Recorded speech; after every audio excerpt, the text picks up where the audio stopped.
Okay, can you see my screen? Yep. All Okay, right. then let's start.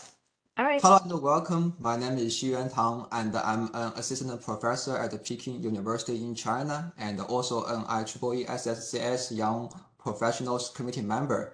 I will be the moderator of this webinar. It's a great honor for us to have Professor Harish Krishi, Krishnaswamy from Columbia University and Professor Benton Calhoun from University of Virginia here with us.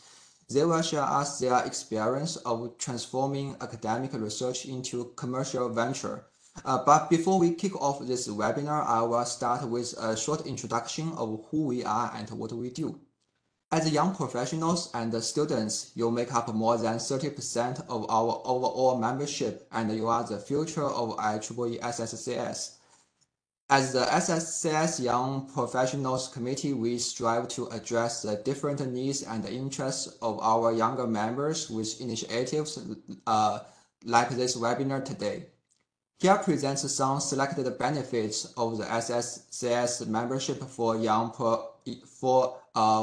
professional members. You will have access to the SSCS Resource Center, which contains technical tutorials, short courses, and webinars. You will have the distinguished lectures in your local setting.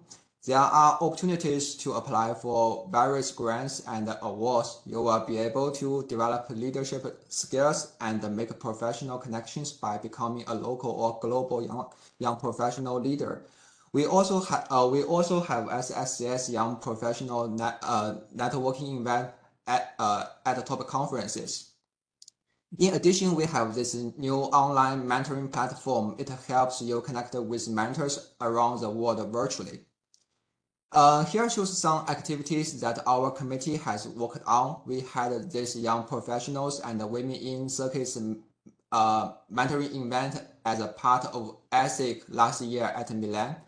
And 2 months ago, we just had this great mentoring event at ISSCC San Francisco.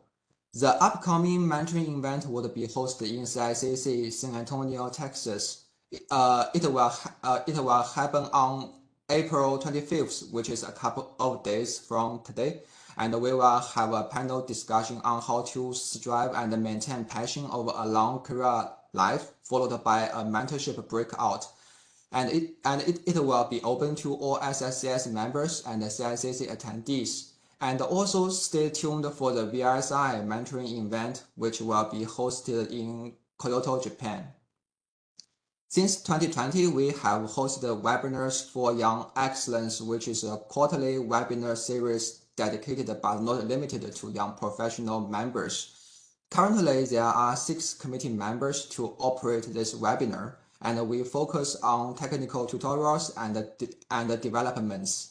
And all these webinars are available at SSCS YouTube channel. So today we bring you the webinar Transforming Academic Research into Commercial Venture. As a graduate student or young researcher, you might be curious about how to commercialize your research. You probably have an exciting idea for a startup based on your research, but you have no idea how to transform it into a commercially viable prototype. So in this webinar, we have 2 seasoned professionals who had successful experiences turning their research in solid-state circuits into valuable products. They will share their personal journey and insights on how research work can be effectively commercialized and promoted. And the second part of this webinar will be a moderated Q&A, and the final part will be an audience live Q&A. So let me first introduce both our speakers, then they will share their experiences. Our first speaker is Professor Harish Krishnaswamy from Columbia University. He received the bachelor degree in electrical engineering from IIT Madras in 2001 and the master and PhD degrees in electrical engineering from USC in 03 and 09 respectively. In 2009, he joined the EE department at Columbia University. where he is currently an associate professor and the director of the Columbia High Speed and Millimeter Wave IC Lab, COSMIC. In 2017, he co-founded Mixcom, a venture-backed startup to commercialize COSMIC Labs' advanced wireless research. Mixcom was acquired in February 2022 by Silver Semiconductors for $155 million, where he is currently the CTO wireless and head of the US development unit. His research interests include integrated devices, circuits, and systems for a variety of IS millimeter wave and sub-millimeter wave applications. The second speaker is Professor Benton Cajon. He received his bachelor's degree in electrical engineering from the University of Virginia in 2000. He received the master and PhD degrees in electrical engineering from MIT in 2002 and 2006, respectively. In January 2006, he joined the faculty at the University of Virginia in ECE department, where he is now a professor.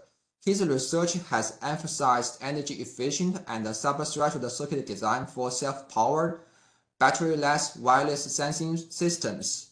He is a co-author of Subthreshold Design for Ultra-Low Power Systems, author of Design Principles for Digital CMOS Integrated Circuit Design, and has over 250 peer-reviewed publications and 31 issued US patents that contribute to the field of energy-efficient circuit and system for self-powered and energy-constrained applications. He is a campus director and technical Rust leader in the NSF Nanosystems Engineering Research Center for Advanced Self-Powered Systems of Integrated Sensors and Technologies. He co-founded and is co-CTO at EverActive, which is selling self-powered energy harvesting wireless sensing solutions in the industrial IoT market. He is a fellow of the IEEE and a senior member of National Academy of Inventors. So without further ado, let's welcome our first speaker, Harish. Thank you very much, thank you for inviting me to this forum. It's it's a topic that I really enjoy speaking about, and hopefully Ben and I can sort of share some of our experience, and hopefully young professionals find it useful. So let me share a few slides here to give a bit of a perspective. Please let me know when the slides are coming through. We can see them. Excellent. Okay, so essentially I'll try to sort of keep this fairly brief and focus a little bit on sort of learnings from my experience. I've titled this The Journey of a Semiconductor Startup from Concept to Founding to Exit, and this is sort of my personal experience. So I'll start by talking just a little bit about my research, but I'll keep that quick and try to use that mostly to set the stage for what I did in the startup space, and then sort of also keep that quick and sort of move to spend more time on what the challenges are facing startups in our area, as well as what potential ways in which we can address those challenges. So my research at Columbia University and in general in my career focuses on focus on wireless communications. And I think, it's probably no surprise to folks within the SSCS community that wireless is a huge part of our society right now. We talk a lot about the big data revolution, but really, the wireless connectivity that carries that data from the point where it's sensed to the point where it's actually processed and reduced to actionable information is a very critical part of today's society. And really, this big data revolution has been driving an exponential growth in the needs from our wireless infrastructure. And in that regard, I think wireless has done so much for us in society over the last 3 decades.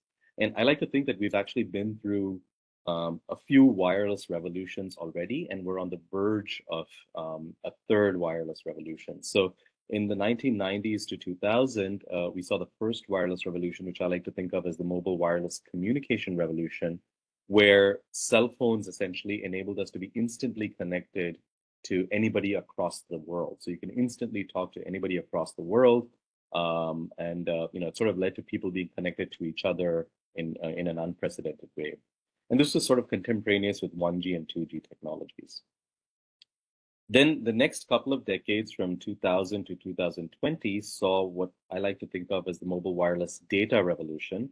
And this essentially involved connectivity becoming good enough that from our handheld devices, we could instantly be connected to the internet.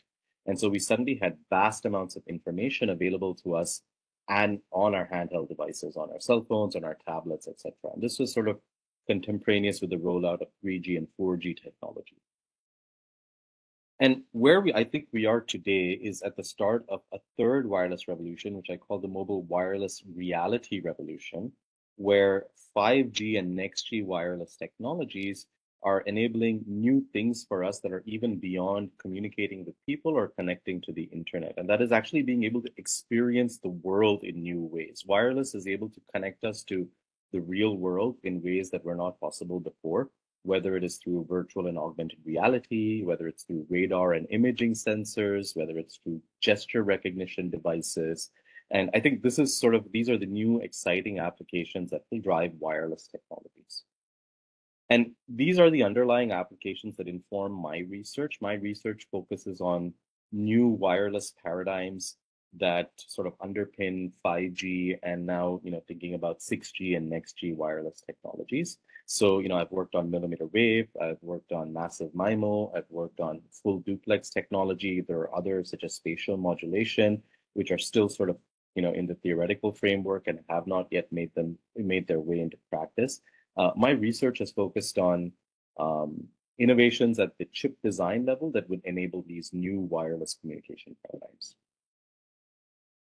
And really, the research philosophy within my group at Columbia has involved looking across the layers. So, of course, my work largely sits in this middle layer of integrated circuits. I build chips for a living, obviously, which is why, I'm a part of the SSCS, and I'm excited to talk to you folks about that.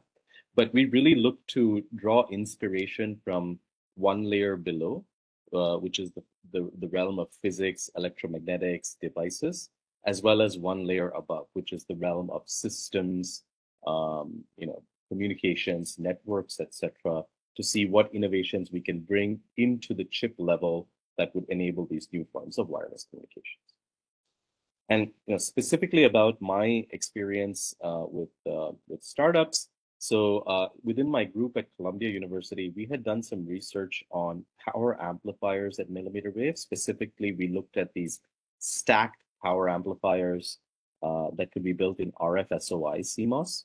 And we had done this on some DARPA programs that ran from 2010 to 2015. And we came up with some innovations that led to an order of magnitude increase in output power and efficiency compared to the state of the art.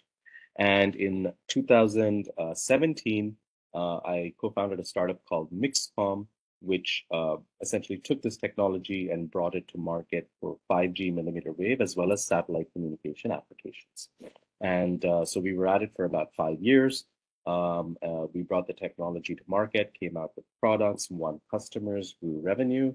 And then in 2022, we were acquired by Sivers Semiconductors. Over the last year, we've sort of merged into Sivers Semiconductors, and currently I'm actually managing director at Sivers, running the wireless business unit while being on sabbatical leave from Columbia University. So that's a little bit of background. Let me sort of talk a little bit about my experience doing this and what the challenges are and what I think are interesting ways forward to address these challenges. So, chip startups, semiconductor startups are hard because they're extremely capital intensive. It takes a lot of money to actually bring a product to market. And there's several reasons for that. So, labor in this area is, of course, very expensive. Capable circuit designers get paid extremely well. And, of course, that's a good thing about our industry, right? That's why, what we do trains a workforce that is highly valued within society and within the US. But what that means is that as a startup founder, you have to sort of plan to sort of pay top dollar for talent. You need access to tools, you need Cadence, you need Synopsys. In my line of work, you need electromagnetic simulators. These are expensive. In most cases, these tools are offered by companies that actually have a monopoly on the market, right? And so they have tremendous pricing power. And they do their bit to support startups, but it's still very expensive. Of course, tape outs are expensive, and depending upon what you're building, you might need a really scaled CMOS technology, and that just gets extremely expensive really quickly. And then, of course, you need packaging for your chip as well as test, and then you need to qualify the chips. These are all the steps that you need to go through to bring a product to market, and all of this requires a lot of capital. And the end result of that is that it's actually challenging to raise funding for startups in the semiconductor space because of the amount of capital that is required before you can gain traction, show revenue, and potentially even break even. So the number of venture capital funds that regularly do semiconductor startups is a small subset of the broader selection of VCs that would fund tech startups in general. Another challenge is that the design cycles are long. So, the time it takes to actually get a product out the door, and what I mean by a product is, something that you can actually ramp to mass production. It can take anywhere from 18 to 36 months, maybe even more. It really depends on what you're building, how complex it is, what its interdependencies are on other chips in the system, etc. But it can, in general, take a significant amount of time to really get a product to a point where it can ramp to mass production. And typically the product goes through several stages. So you start with engineering samples, which could come from your first one or two tape outs. And those tend to need to be functional enough that the customer can actually build something with them, but could still have a few bugs, may not be fully qualified, etc. And then you go to production samples where you've done your production mask run, and you're getting early samples from there, but it's not necessarily either fully tested or fully qualified. And then finally, you start to do a production ramp to a point of GA or general availability. And all of this can take a significant amount of time. And as we mentioned before, a significant amount of capital. And one of the things that, that's challenging, and this also really depends on, who your customer is if you're making a component that goes into a system, then your customer has to take that product, design their product, and go through a similar cycle where they have to then, qualify their product, ramp their product, win their customers, etc. So this, you're building something, but then your customer is building something, and that customer has to actually win business and ramp before you see a ramp can actually multiply these design cycles by a factor of 2 or more. So that's another challenge. It really depends, of course, on what you're building. If you're building an end-to-end solution that goes direct to consumer or direct to the business that you're selling to that's deploying, then maybe you can cut that second part out. But if you're selling a component that goes into a bigger system, then your customer has a similar design cycle as well. And then finally, you're potentially competing with large incumbents depending upon the space that you're in. So you're potentially competing with the Qualcomms, the Texas Instruments, the Intels, the AMDs, etc. of this world. And so, they often will have more resources to throw at the problem than you. They have the existing customer relationships already, which you are trying to displace. They have the brand name and the reputation. And so those can be, challenges that one has to sort of fight against to start to win market share. And so there are definitely several challenges facing semiconductor startups, and sort of it would be disingenuous to say that these don't exist. That being said, I think from my experience, I believe that this is certainly something that can be done. One can found a startup and scale it up and actually successfully exit. And I think that we are potentially at a point where there will be more of a support system for this within the US, particularly with all the investments that are being made by the CHIPS Act. So The CHIPS Act is, of course, putting in $51 billion to kind of grow the semiconductor ecosystem within the US. And a big chunk of that is going to supporting startups and, helping startups avoid the so-called valley of debt. And I think so as a result, the next decade to 15 years potentially could be sort of a golden era for semiconductors in general and startups in this space specifically. And so I think this is the right time to start thinking about, what one can do in the startup space within semiconductors. And of course, the execution of the CHIPS Act has to go well. And with that, one as a founder also needs to think about how one can address some of the challenges that we saw on the previous slide. And so here I have a few bullet points on, things that one needs to think about to address those challenges. So let me quickly go through these and then sort of turn the floor over to Ben, to offer his comments. So, the first is, I'm using a couple of jargon phrases here that you might see in the startup world, and you might be frustrated hearing a lot of jargon around startups, but these are actually things that I think are important. So you need to identify what's called a minimum viable product, and that minimum viable product needs to have product market fit, basically. So what does this mean, right? So minimum viable product means what is the smallest thing, the smallest, fastest, cheapest thing that you can build that actually can be a viable product that you can successfully sell and at least start to build the beginnings of a business around, right? And so you should sort of find out what is that minimum thing, and you should focus largely on building that minimum thing rather than biting off too big a piece of the pie that might take too long, require too much capital, has too much risk, etc. So it's important to find that minimum thing that you need to build to get some initial traction. And that minimum thing needs to have what's called product market fit, meaning that it needs to be actually addressing a need in the market and customers need to want it, right? So it needs to be addressing a pain point in the market which current solutions don't address. And it also needs to basically be built in a configuration that customers actually want.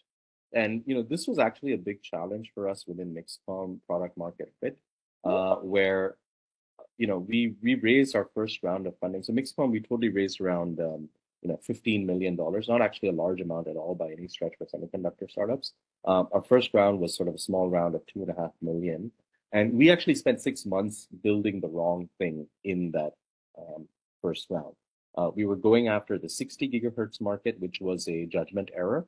And then within 6 months, we kind of figured out that that was sort of the wrong direction to take, and that 5G millimeter wave was taking off. And so we pivoted towards 5G millimeter wave. And then we spent quite a bit of time talking to customers.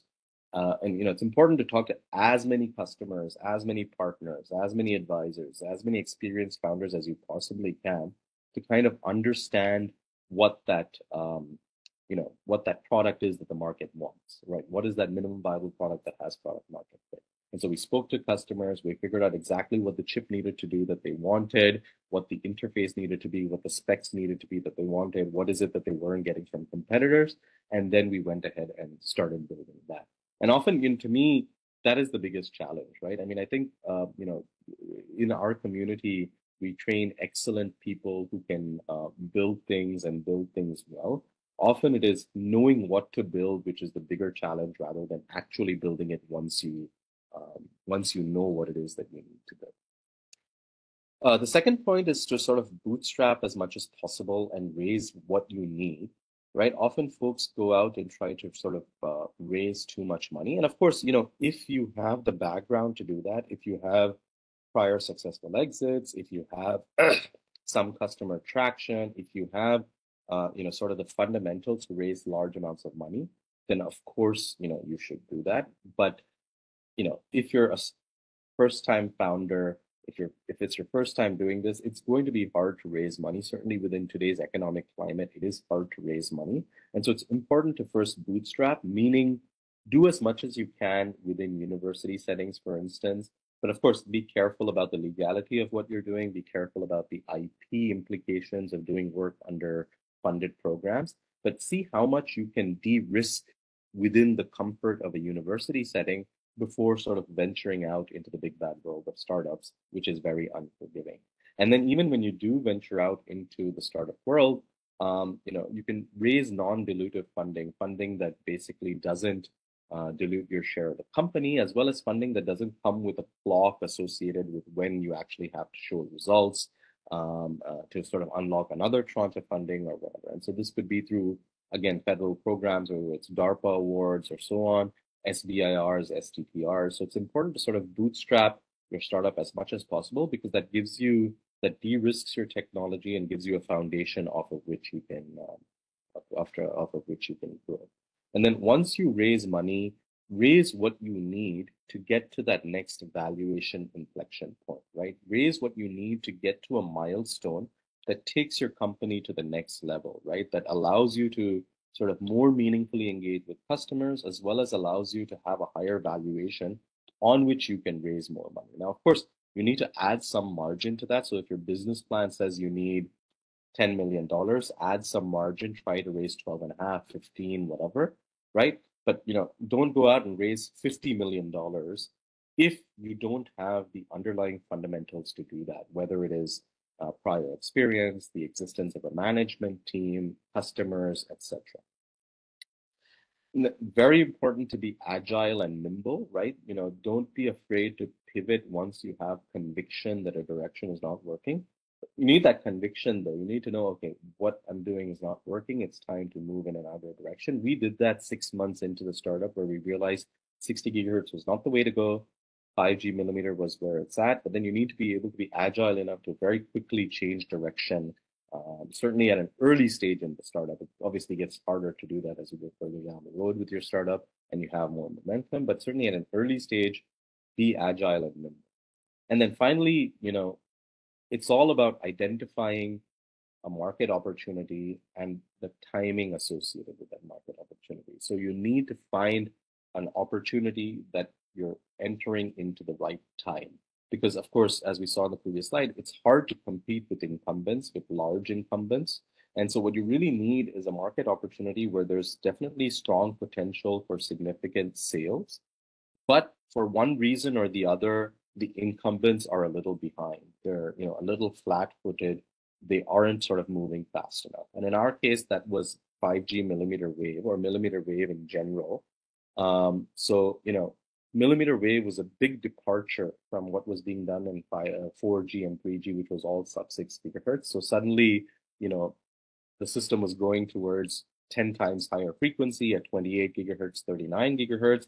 And it was sort of a body of knowledge, which certainly we had all researched in academia quite extensively, but hadn't permeated into industry, where now there was an extensive workforce with a lot of experience that could build products fast. So we found that we had a window of opportunity of maybe 5 years or so to sort of build products and actually be able to win customers while sort of having to compete with big incumbent competitors. And so, we had that window of opportunity that we could go out and, win customers and start to ramp revenue. And so, that's what sort of helped us. But, these opportunities, they're there if you sort of are careful about where to look and careful about timing. But, it's not about just trying to do a startup with the technology that you have. It's about trying to do a startup where there's an opportunity and a window of time. So with that, let me stop here and turn the floor over to my colleague, Ben, and then happy to take any questions that you have at the end. Thanks, Harish. Share the slides here. So Harish, I appreciated that talk, and it's interesting that there are a lot of similarities between your experience and the experience I had, and it's also interesting that there are a lot of similarities in the takeaways that you came away from your experience with to the ones that I've also arrived at. So I'm going to talk through my experience, although I'm going to focus a bit more broadly on doing startups, and I'm going to come at it with a particular message that I hope to convince you of, which is that you should do a startup. I would encourage everybody who's on this call, by virtue of joining, you've shown some interest to really consider jumping in and giving it a try. So that's what I want to convince you of. So I'm a professor at the University of Virginia. I'm also one of the co-founders at Everactive. We co-founded that company in 2012. So we've been at it for almost 11 years. And I've been actively involved that whole time while also being actively involved with the university. And I've really loved that experience. It's been an awesome one for me.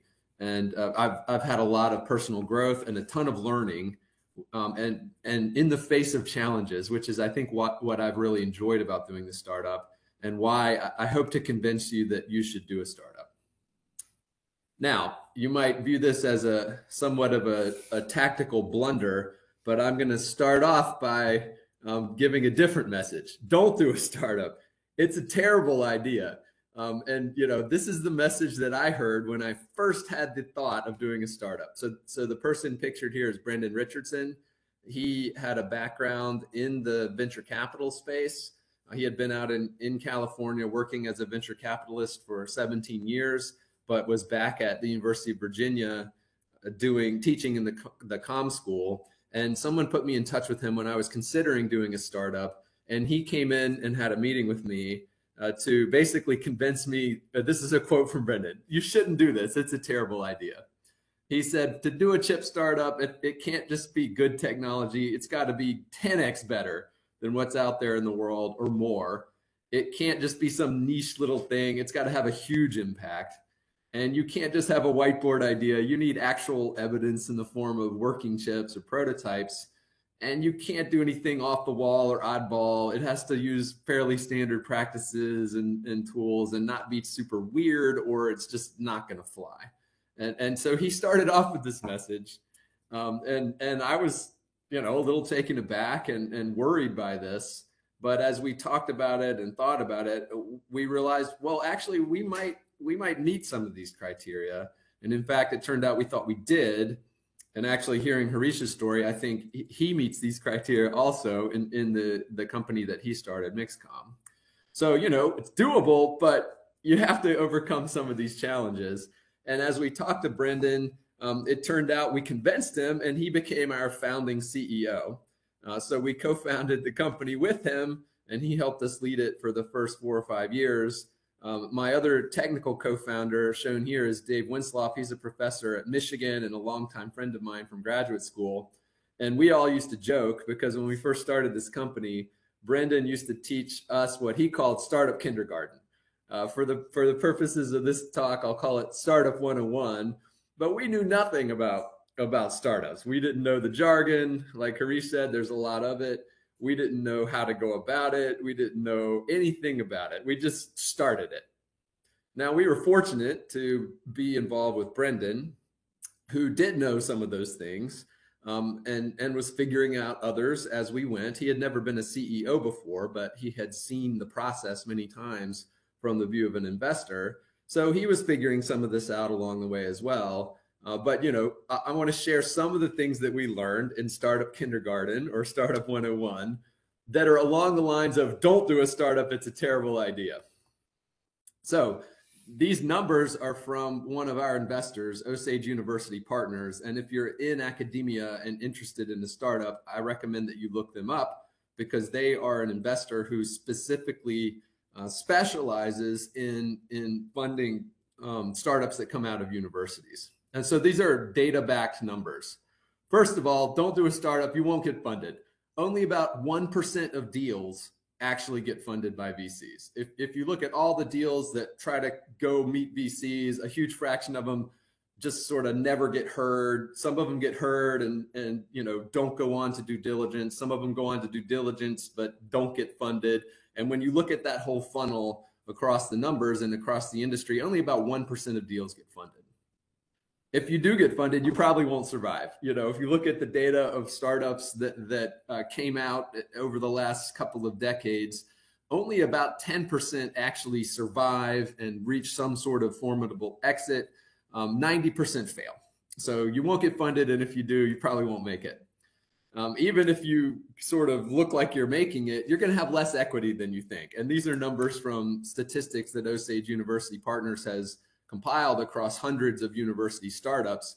But the amount of equity you start out with is not nearly as high as you might think. If you're a CEO in a small founding team, it might be 30% or so. They're big spreads, but these are kind of averages. But if you're like a part-time co-founder, maybe a faculty member or a graduate student who's trying to be involved in the company, but only part-time, you're going to start with like 5%. And then you're not going to end with much either. By the time you get to some exit, if you get to an exit, the whole team, excluding the CEO or sort of the principal lead founder, typically only has about 12% of the equity to split across everybody. So you just don't end up with much. And even if you do succeed, it's important to understand it's not going to go the way you planned. Okay. It's not a straight line path that just takes you to success. It's bumpy, it's circuitous, you have false starts, you have to back up. You heard Harisha's story about needing to pivot. It's often painful. There are challenges along the way. And even if you succeed, it won't go the way you think. I think this will probably prove out in the story of any successful big company. If you listen to the stories of the major companies you've heard of, many of them are very nonlinear and don't go as planned. So, what kind of person would want to try to do a startup? This seems crazy. What kind of crazy person would do this? Well, Brendan likes to say you need to find founders who have a strong contrarian streak, who are really comfortable with what the world sees as failure, trying things that don't work, but then trying other things, and therefore also comfortable with uncertainty. They have to be, as he calls it, ferocious optimists. They have to just believe in what they're doing, despite all the evidence suggesting that it might not work. And he says part of that is loving the frustration of keeping going in the face of all odds. And really that comes in the context of a feeling of the need to solve hard problems. So what kind of crazy person would do this? Well, this sounds like you and me. Academic researchers are kind of like this. So I actually think academic researchers are sort of carefully honed to find the kind of people who would make good entrepreneurs. Why is that? Well, researchers have a vision. They believe there's something to go achieve that has never been done before. And any time you're trying to do that in research, there's an audacity to that and a contrarianness that's similar to what makes a good entrepreneur. And of course, you have to be relentlessly persistent, believe that what you're going to go show is worthwhile and achievable, and then keep at it despite the roadblocks, despite the frustration. And you're not in it for the money, right? Which I think is an important thing to point out. And a nice natural thing about academic researchers, you're in it for your own reasons because you believe in what you're doing. And that makes you more likely to succeed. And some of the sort of popular stereotype of, do a startup, you're going to be a billionaire. Hopefully the numbers I showed you at the beginning convince you that's unlikely. But if you have some of these qualities, maybe you could be an entrepreneur. So now we're going to switch and I'm going to try to convince you that you should do a startup. If you're still with me and listening to this and any of this is resonating and you're like, I don't care about all that stuff, I still want to go do this. Hey, you're entrepreneurial. And hopefully you will find and agree with me that this is super fun. For me, it was a super fun journey. Now, it's sort of type 2 fun. Like the people in this picture, when you're actually doing it, it might be hot and grungy and hard, and maybe you wouldn't call it fun at the moment. But when you look back on it, you say, wow, that was fun. Well, that's type 2 fun. And I think doing a startup is full of a lot of type 2 fun. So I'll tell you a little bit about the journey for Everactive. Everactive is really trying to tackle this problem of the Internet of Things. People have been forecasting for decades that there are going to be 1 trillion devices in the Internet of Things. But we haven't even come close to that. I mean, we're way underperforming in terms of getting Internet of Things devices out into the world. And there are many reasons for that. But Everactive thinks a huge reason is the reliance on batteries. If you think about 1 trillion devices, that's a huge number. And if every one of those wireless IoT devices is based on a battery to operate, well, that's a lot of batteries. And you can do some back of the envelope math and see that even if you waved a magic wand and gave every single one of those devices a 10-year battery, you're going to be changing 278 million batteries a day with 1 trillion devices. Just isn't going to happen. So we think there's an inevitable need to remove the reliance on batteries in order to achieve this huge scale Internet of Things, along with some other challenges. And so Everactive has tried to tackle that challenge. This is a solid state circuits talk. So of course we're doing that by starting with the chip. So we build systems on chip that are custom designs that are focused at being ultra low power and always on, and operating not with batteries, but from energy that's harvested from the environment by very small transducers. Harvesting energy in the outdoors from sun is kind of easy. There's a lot of energy in sunlight, but in almost any other modality, indoor light, differences in temperature, motion, vibration, all these other sources of potential harvested power, there's just not a lot of energy available in a small form factor. It tends to be, you know, single digit or low 2-digit microwatts per square centimeter. So if you want to operate continuously from those tiny power budgets, you've got to bring the power of your system down dramatically. And Everactive has done that with systems on chip that do their own energy harvesting, power management, power delivery, but also sensing, computation, information extraction, and wireless connectivity. For example, we build integrated wake-up receivers that are always on at just 1 microwatt. You compare that to off-the-shelf radios like Bluetooth that's several milliwatts, or Wi-Fi or LoRa or other things that are quite a bit higher than that. Their on power is way up in the milliwatts. And so we're able to listen at 1,000x or more lower power than those devices all the time with never being off, which provides a much better solution at low latency than any of those alternatives, and allows these continuously active, always on, batteryless devices to remain connected in low latency to the networks, regardless of not having to worry about power. So what Everactive has done with this technology is connect these systems on chip, first build them into batteryless devices, use those devices to monitor aspects of the physical world that are important to know, but are previously not able to be monitored. And then we've built a full stack system on top of that, backhaul to the cloud, a cloud platform, integration of that cloud platform into other cloud systems, all the way up through application level analytics and user interfaces. And we've applied that in the industrial Internet of Things.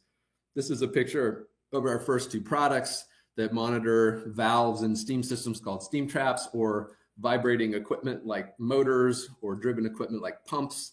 We monitor for vibration, and with no batteries in the system.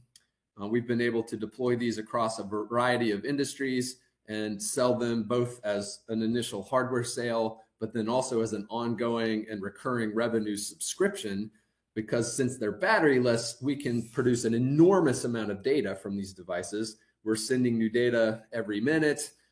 Battery-powered alternatives and competitors tend to send data like once an hour or a few times a day. So we're getting way more data about the physical world. And because people don't need to go back to touch the devices to change batteries, they're willing to deploy these things in very large numbers. And we now have over 20,000 of these nodes out and continuously monitoring across a variety of sites in the world. So back to the company journey. You know, I want to talk about a few of the things that I've learned, and a few of the things you should expect if you decide to take my advice and try a startup. And I've broken this up into team, technology, and market, because those are 3 things that investors want to see. Any investor worth their salt, when they're looking at a deal and evaluating it, is going to evaluate it in terms of the team, the technology, and the market fit. Different investors might prioritize those 3 categories differently, but they're all going to want to see that these 3 things are in place. For me, team is first. I think you have to work with people you trust. You have to prepare to grow yourself and to grow together with the people on your team. And you have to build a team that's the right team for the company you're building. So you have to figure out what exactly you're trying to accomplish, and then bring in the people to help you do that. There are a couple of aspects to this. One is there are going to be many things you don't know. I told you with Startup Kindergarten, Dave and I were completely new to the startup world, didn't know anything about it. So, hey, we worked with Brendan. He knew some things that we didn't know and brought that value to the team. There are going to be lots of things like that where you need to pull people in and rely on their expertise in areas that you aren't going to be able to deliver at the same value. But there are also going to be not enough funding or people to cover everything. So it's good to hire people on your team and bring people onto your team who are very adaptable and flexible and sort of good general athletes who can move across areas that maybe they're not familiar with and pick up new things quickly and pick up balls that need to get picked up and carry them forward, even if it's not something that's a part of their specific technical experience. For the technology and the market fit, I have very similar lessons to what Harish talked about. With the market, it's really important to find the right fit, which comes, in my experience, from listening to customers. You need to go engage with the people you think will be your customers early and often, and talk to them and listen to them so that you make sure you're building the right products. And then with the technology, just like Harish talked about, there's some similarities in the kind of chips you build in academia with what goes into products, but frequently there's a huge redesign because what you've done for research purposes and what's needed for that right product are not going to be exactly the same. And there's an enormous amount of work done for productization, including making sure these things are going to go work in the real world once they're deployed. Now, if you decide to jump in with both feet to the startup experience, which again, I recommend, I'd say go ahead and do it. When's the right time? Any time is the right time. You're never going to be ready. You should be prepared to have to learn on an adventurous, fun, but type 2 fun journey as you grow in these 3 areas: team, technology, and market. And just like Harish said, this tends to happen in a startup in these sort of rhythms that are dictated by rounds. So over here on the right, you raise money in a round, and then when you go pitch to raise that money, you're pitching basically achieving something. And that something is a set of milestones, and sort of a classic rhythm of what those milestones are is you first have to prove out the technology and then build a product and then take it to market and then scale. This might occur in 4 discrete rounds. Some of these things might be combined. Maybe you get lucky and skip a step, but at some point along your journey, if successful, you're going to have to deal with each of these things: proving the technology, building products, taking them to market, and scaling. So just to conclude, hopefully I've convinced you that despite the significant challenges, researchers, including students and faculty, are actually really well equipped and sort of naturally disposed to be the right kind of people who can be key personnel in startups. And so you should do a startup. You should go after it. You should jump into it. You should have the amazing adventure. You're going to learn a lot. You're going to grow. And in my experience, it's been phenomenal, even though it's certainly not without its bangs and bruises. And if done right, I think it can also make you better at academic endeavors as well. So I'll stop there and look forward to hearing what questions you have. Thank you, Ben and Harish. It was great for you to share your valuable experience with us, and the talks are very inspiring and helpful, and actually already answered quite a few questions we had before. So it's so exciting to witness your success in both academia and industry. So now we will start the Q&A session, and as a reminder for our audience, please use the Q&A section of your dashboard to ask any question you have regarding the discussions we had today. So maybe just let me get started. A quick question would be like, how would you manage your time as managing the company is so different from the academia research, right? So like how to handle this? Harish, you want to go first? Yeah, absolutely. And I think, probably Ben and I have sort of a unique perspective on this, because one thing that Ben mentioned, in my case, it's true as well. So both Ben and I think Dave as well, Ben's co-founder, when we say we co-founded and built a startup, we did that practically full time rather than, a lot of academics, when they start companies, they take like an advisor position or something within the company, and then their PhDs or postdocs go and actually do the day-to-day work. So I think certainly in my case, and I think this is, I know Ben and Dave pretty well, I think in their case as well, we built our companies from nothingness, right? I remember when there were two people and some money in a bank. Then there was some office space, then there was some furniture in that office space. Then some computers came, right? So it's certainly a very large amount of work. I think another point that Ben mentioned, I'd like to sort of emphasize and echo.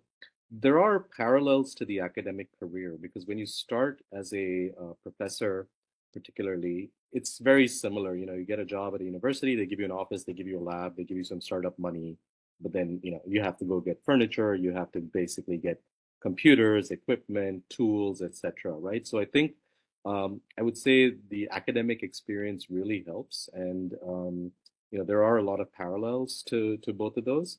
I think so. In my case, one thing that I did do was that I took leave from the university. I had sabbatical leave coming up. I took that, and then you can take further forms of leave from the university for startup endeavors. So I did take time off. When you take that time off from a university, again, I'm speaking specifically about the university founder experience. It relieves you from teaching responsibilities and it relieves you from service responsibilities. It doesn't relieve you, of course, from research responsibilities because you have a group, there are PhD students, they're relying on you for advisement. You have funded projects and, you need to deliver on those, right? So it doesn't go to zero by any stretch. Maybe it goes to, 75% or something or 70%. So I think, you are signing up for something like 1.75x the workload of what, I mean, that's my calculation of, the last 5 years before. Before that, when I was pre-tenure, I thought that, working for tenure was like the hardest I will ever work in my life or something. And I was like, this is insane what I'm doing. And then after that, once I got it and started a company, I really found out what insane amount of work actually meant. So I think you are sort of signing up for something like 1.5, 1.7x the workload. But yeah, I think it's important to take leave and not try to sort of do 2x, right? At least 1.7 is a little better than 2. I think, having the right co-founders and team around you is the other critical thing. So, nobody is good at everything, right? So, when you're building a startup, you have to do all kinds of stuff, right? There's, of course, the technical, but there's business development, sales, fundraising, operations, that kind of stuff, right? Basic, logistics and things like that. And no one is sort of good at everything, right? You're good at a few things, meaning you can do those things more efficiently than the average person, but no one's good at everything. And so it's good to have sort of a complementary skill set with your founder or with your early team members. And, in my case, my co-founder was really good at certain things that would have taken me a lot of time and that I just sort of wouldn't have been very efficient at. So that's the other way that I managed, but I don't have a good answer beyond be prepared for 1.5 to 1.7x the workload, to be honest.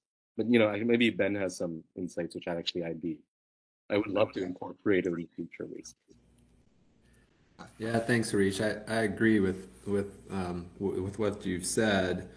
Just to add a little bit on the logistics side, every university is different, but every university has some mechanisms for taking various forms of leave. I think those mechanisms are a little different for faculty or students, but they exist at every university. Some of them are just, as a student, you can go be an intern and take time off from your degree. You can do that for a more extended period of time as well. For faculty, there are various forms of leave or partial appointment, including sabbaticals. I think what I would recommend is make sure you understand the difference between being a key person in the startup, very active leadership role, versus just somebody who's more of an advisor. And if you are not able to put, a substantial amount of your time into it, then by default, you're more like an advisor. That's just, realistic. And that's okay, but you just need to be clear with yourself and your team, which is it? And I think the same is true back at the university side. You want to be a very clear communicator with the people you're working with about what's going on. I've seen this done really poorly in my career. Actually, multiple times I observed, poorly handled time management in startups before I started my company. And that made it really important to me to make sure that I did not repeat those mistakes. And the biggest thing there, in my opinion, was just clear communication. At the university side, that meant that I went to my boss, the chair and the dean, and just had really candid conversations about what I wanted to do and how to do it. And were they willing to support that? And what are the mechanisms for it? And similarly on the company side. So I think that's super important. I agree you will have to work more to do, these two things. But I also think, to double click on what Harish said about relying on co-founders and other people on your team, one big lesson for me has been that teams are just really efficient if you really operate as a tight-knit team.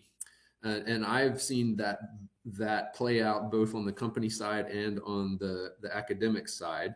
So for example, the culture of my group at the university evolved. We were already functioning as a pretty tightly knit team, and I was informally teaching a lot of leadership skills to my students.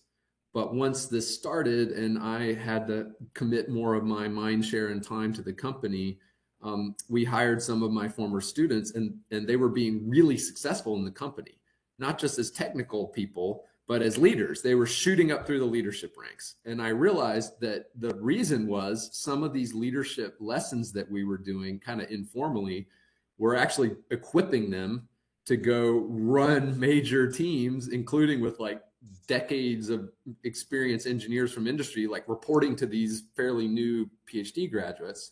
And so I changed the culture of the group and started putting in a very explicit way the fact that I was going to teach my students, when I have hiring conversations with students now, I say, listen, if you come to my group, I'm going to teach you how to lead large research programs.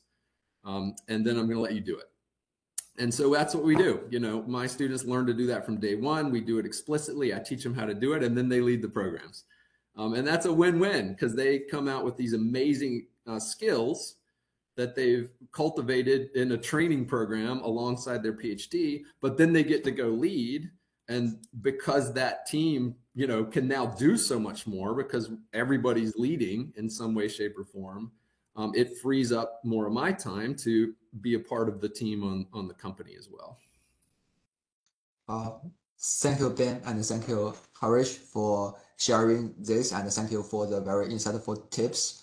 Yeah, so I used to have a question about, are you willing to hire your postgraduate as a coworker or the employee? I think you already answered that.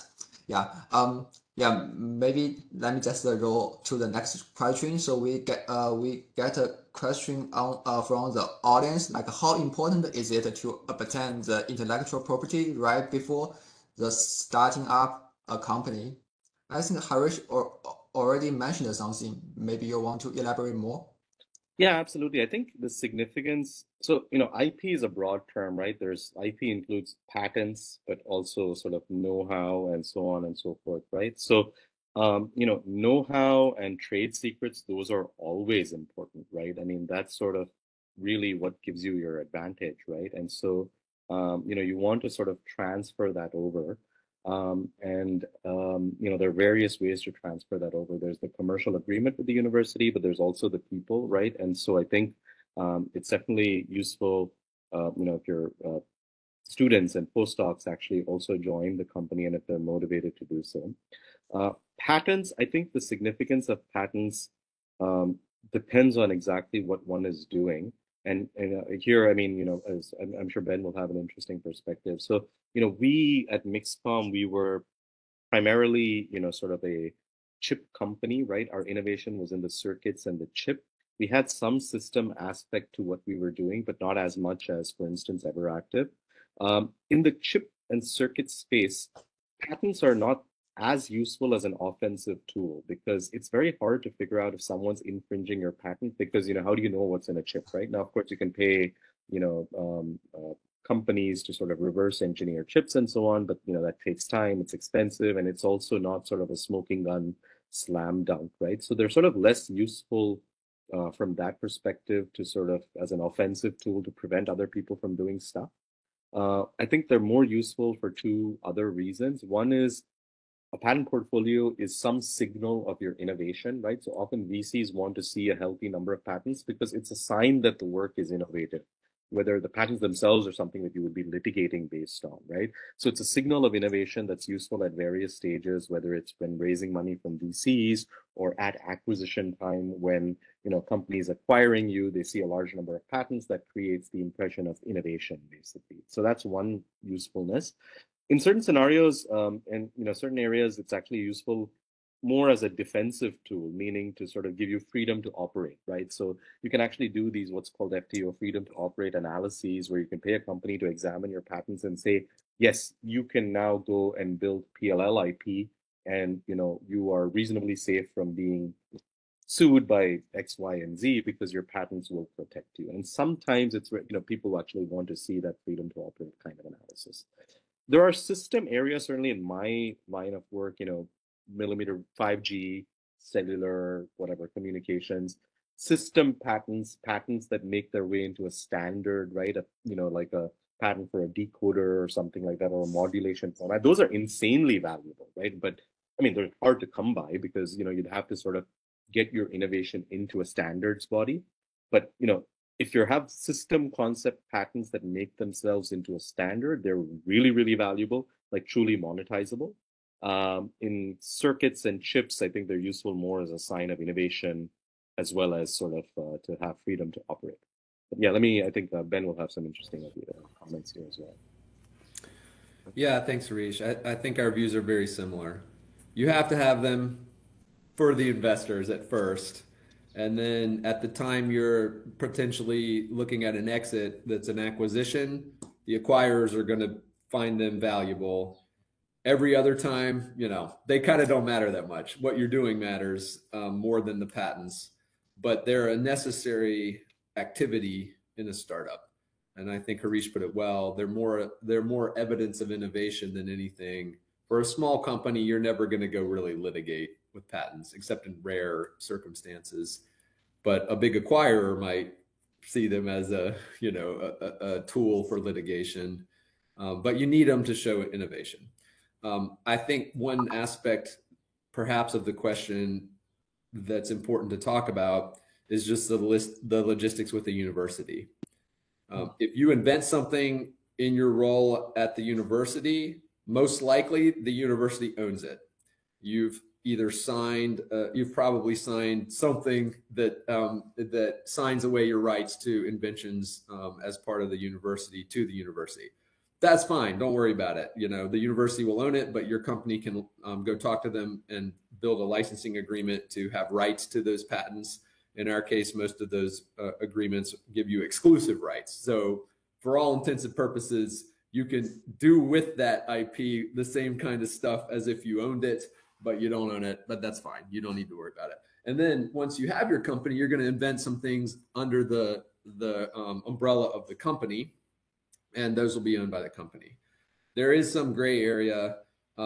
What happens if you're inventing something that's like on the borderline between company and school? There's some potential conflict there. In my experience, it's rarely, we basically haven't had a situation where it felt non-obvious. I mean, it felt pretty obvious. Like research stuff was kind of clearly in the university, and product-related stuff that had nothing to do with any funding we had at the university was pretty clearly in the company, and it was pretty easy to distinguish.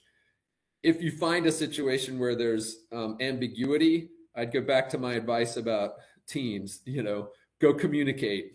Just go talk to people about it early and often. Don't create a situation where people might get irritated later. Talk about it upfront.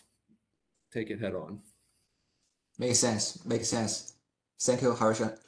Thank you, Harish and Ben.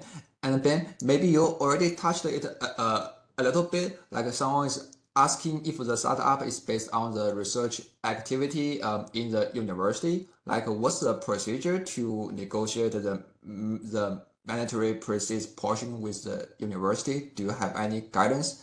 Yeah, you probably already touched it a little bit, but is there any kind of thing you'd like to share? Sure. So the question is about proceeds, but really the engagement, the business relationship between the university and the startup is really typically almost entirely contained in that licensing agreement. Typically that's the business relationship. So the answer to this question all comes down to negotiating that license agreement. If you're doing a startup and don't know what negotiating a licensing agreement is like, which was certainly true for me, I had no idea, find people who know and ask them, right? And even better than that, find someone who knows, who does not work at the university, who can come be your advocate for the company during that negotiation. That's what I would say. Now, most universities have what's called a licensing and ventures group, or a lot of universities have a patent foundation. Almost every university has something in this function. You should talk to them. They're there to help educate you. But once it comes to a negotiation, they're representing the university, and you need someone knowledgeable on the company side of that table who's not you to be involved in that negotiation. And what I would say is, everybody wins if the company succeeds. And if the company doesn't succeed, nobody gets anything. So you want to try to find an arrangement that minimizes barriers to the company's success. Well-functioning licensing and ventures groups understand this, but I'd say at least the stereotype of universities is that they typically are not great at understanding this, and they might try to grab too much up front. But find somebody who can argue from a position of data-driven knowledge to push back on that, and try to get simple terms that are going to make it easy to raise money and not raise any red flags from investors that bias toward company success. Because if that happens, everybody wins, and if it doesn't happen, nobody gets anything. That's right. That's right. Thanks. And the next question will be how to manage to get the papers published and disclose the design while still keeping enough secrets for the future product. Any experience on that? Maybe Harish, do you want to go first? Yeah, no, absolutely. That's a great question. Again, my answer is a little specific to my experience where, we were a chip company with innovations and circuits. I think this is even true about papers. It's even more true about patents, right? Where, we certainly describe the innovation in papers, and we describe it in patents also, although in less detail. But, there's still a gap between what you can read in a paper and actually building that into a chip, right? I think imagine if, you handed a paper for your latest ISSCC or GSSC paper to a designer in Qualcomm, to get that paper out in ISSC, JSC, whatever, you would have been spending the last 2.5 years, building that chip, taping it out, measuring it, learning from it, maybe revising that chip, etc. It would take that person at least that amount of time, if not more, because, they're not as immersed in it up until that point as you were, right? So that's where, sort of know-how and trade secrets come in. And that's why it's useful if the students who are executing on that technology within your research group choose to sort of take that startup journey with you, right? So I think that, there's certainly a head start that you have, even if you're disclosing a lot of stuff in papers. These days, circuits and chips are becoming so complex that there's so much stuff that isn't in the paper, right, that goes into making something working, right? So, we're sort of describing the coordination at some high level, but, there's so much detailing that only the designers would know. And that is your moat, basically.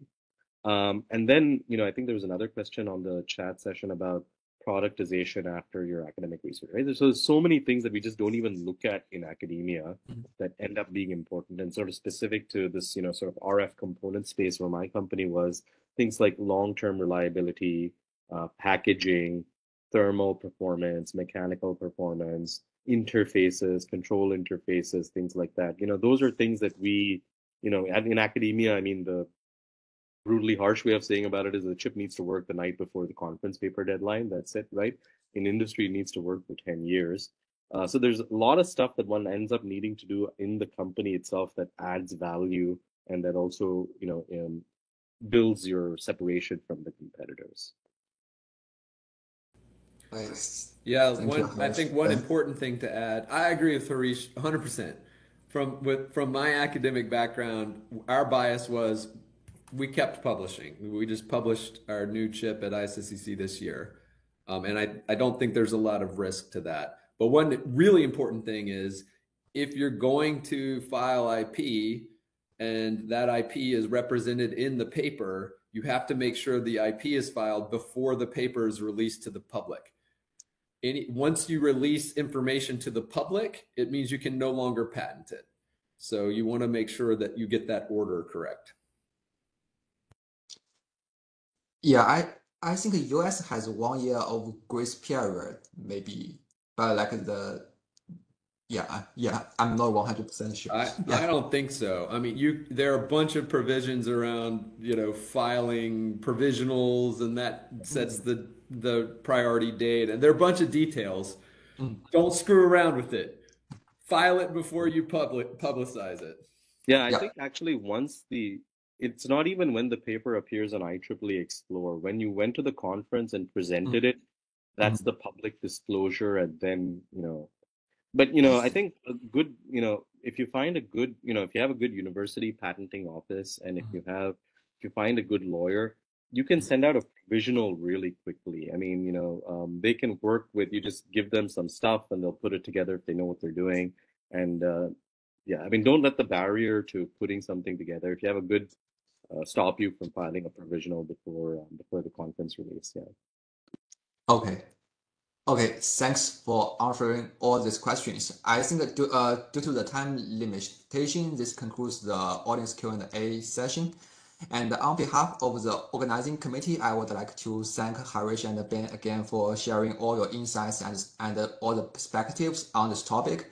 And I'm pretty sure your opinions will inspire us and guide the audience on their own journey. And as noted earlier, the recording of this webinar will be available at the SSCS YouTube channel. And before you leave, don't forget to complete our feedback survey. And thank you, and have a great day. Bye. Thanks. Thanks, everyone. Thank you. Thank you very much, folks.